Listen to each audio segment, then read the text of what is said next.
Children of God.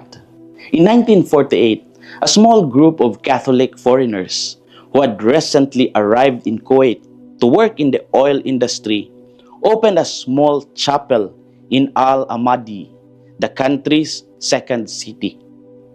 Just a few years later, a church took its place and was decorated with an image of the Virgin Mary, the Our Lady of Arabia.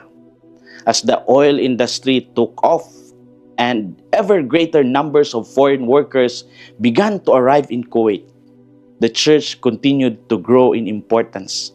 This chapel serves mostly migrant workers from Asia, Filipinos, Indians, Sri Lankans, and other nationalities who gathered there to pray after long hours of labor.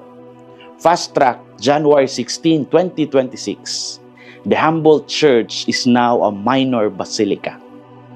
In a quiet but historic moment for the church in the Middle East, Kuwait's first Catholic church was elevated to the rank of a minor basilica. The Church of Our Lady of Arabia became a sign of hope for Catholics living as a small minority in a Muslim country.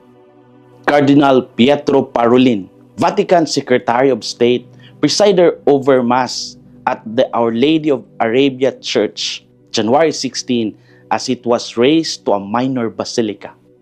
The Cardinal said that the church built on the desert stands as a reminder that Mary herself once found refuge in those same desert lands.